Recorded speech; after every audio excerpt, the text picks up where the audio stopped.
Hello, this is Steve, your YouTube English exam with, after our use of English, a complete reading exam. Now this is always a bit annoying because you've got lots of different pages and the questions and the text and you can't see it. So I have made this specifically for my private classes and my YouTube channel. The complete part of the reading exam, part 5, 6, 7, 8 from C1, is on one slide. They're completely original. They're going to give you a really good idea of how you're doing on the reading. And it's really aesthetic, as we're going to see in a minute. Before we get into the reading, it's always important to give ourselves a little introduction to the topic to help understand the context, to help us understand and be able to answer the questions. So here are some speaking questions about gardening and trees and so on, which you can think about and understand the context as we then go into our first text. It's reading part 5 on C1. It's multiple choice. Read the text, answer the 3 questions. You've only got 3. On the real exam there are 6.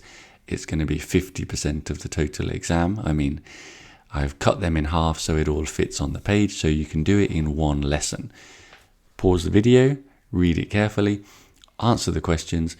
Here come the answers.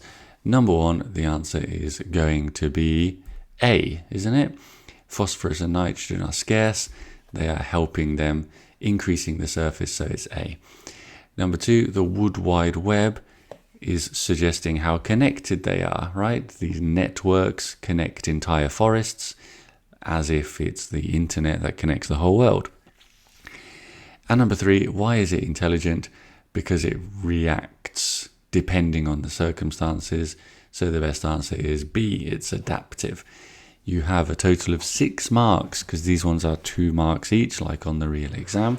Keep a record of your score, look up any words you didn't understand, leave a comment if there's something unclear, and I'll try and answer it as we move on to reading part 6, which is going to be about snacks. So what are your top 3 snacks? And what snacks would you impress a visitor with? And can you think of any healthy ones? Is it healthy to snack, or do you avoid them? Or is it better to have little snacks throughout the day? People have interesting, different ways of eating snacks, don't they? It's reading part 6 from C1. You have 4 different texts talking on the same topic, and you have 3 questions comparing and contrasting them. Comparing and contrasting the main ideas and the details from each text. Pause the video, answer the 3 questions, and then here we're going to explain the answers. So for the first question, we need to understand, what does text A say about the benefits? It says that it's good for keeping your energy up, basically, doesn't it? And text C says it can provide a steady supply of energy. So the answer is text C. What does text B say about over snacking? It says that it can be bad, it can be a problem, give you long-term issues. And text C says that it's detrimental, that it might cause you problems. Detrimental means it's caused you problems. So number 2 is also C. They can repeat the same answer on this part of the exam. And then, which is similar to text D on the overall advice? Well, text D says you should limit them. You shouldn't eat so many. And text B says basically all the problems of impulsive eating and all the problems. So it is text B. It's more overall, it's more similar to the idea of not snacking. So you've got CCB, 6 marks again. These are 2 points each as you're counting up your score to see if you are passing the overall exam. And we move on to the next part of our reading, which is going to be about a type of book. So we have some questions about your reading habits. Hopefully you have reading habits and they are not just, my habit is to avoid books. But I've got some questions there that you could talk about, and then would also be useful for the kind of things you'll be talking about in your speaking exam. But it's helping you understand the context. As we go on to reading part 7, you have a text about choose your own adventure books, those books where it says go to page 12 or go to page 53. And you have 3 paragraphs that are missing and 4 options. So you need to choose the best paragraph for gaps 1, 2, and 3, like in reading part 7 of the C1 exam, but slightly minimized so that you can comfortably do it in one class. Pause the video, write your answers, and here come the answers with a little explanation. Well, our first gap, the point is that we are challenging the type of story this is. It's a different type of book. And in text A, we're saying how this is innovative and interactive and different. So the best answer is A. For the second gap, we are comparing them to games like Red Dead Redemption and Minecraft, which surely everyone has heard of. They are super famous. And text C talks about digital storytelling and series. So it's text C, it's comparing them to other types of media. And then our third gap is all about the concise storytelling and how the plot has to be this kind of way. And in text D, we talk about an organized plot and like the features of this kind of book that are often included and that make them different. So the answer is D. A, C, and D. 6 marks again, because these are 2 marks each. So you now have a total out of 18 as you're keeping your score. And we move on.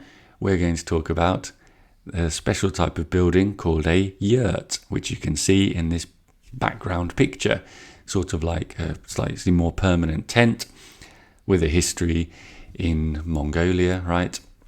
And some questions about types of houses. Let's move on to part A, which is a text divided into 4 sections, paragraphs A, B, C, and D. That's what I mean by PA, paragraph A.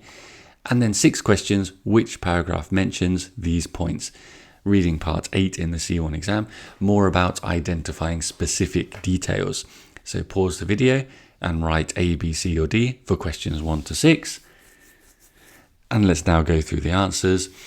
Paragraph 1, your ethical beliefs. That was in paragraph B because it's about your aligning your living space with your ecological values, beliefs, values. You can see how that's the same idea. Number 2, the ongoing work is maintenance, isn't it? So it's the effort required for maintenance. That's paragraph D, because you might have to do more work living in a tent, right? It might break more and you have to look after it. Paragraph 3, how do they prevent loneliness? I can see straight away that looks like it's going to be C, talking about the isolation that you get if you live in a flat and don't talk to anyone. Here you're more likely to be in a community, so you won't be lonely. Number 4, the materials. That was in paragraph B. Wood and cloth are materials, but they are better for the environment. They have an advantage. The interest in yurts, that looks like paragraph A, doesn't it? They appeal to those disillusioned with rigid architectural norms, meaning conventional housing and the rules you have to have for all your houses. And the change in perception, that was also A. They are being reimagined. Their origin is in Central Asia. They're now being reimagined. That means there's a change in perception. So the answer was A. So you have a total of 6 marks there and a total out of 24. How did you do? You need 60% out of 24, which is what? Divide by 10, 6.4, times by 6, 12, 15. You're looking for 15 out of 24 minimum to be on 60%. But if you did more, if you did better, that's great. And as you can see, we've done each part of the exam. So you've got your score in each one. Keep a record of your score in each part of the exam and think which one you need to practice more. Watch my videos, which are focusing on that part of the exam. Practice that one a bit more to get better at it. Hope that was useful. Goodbye.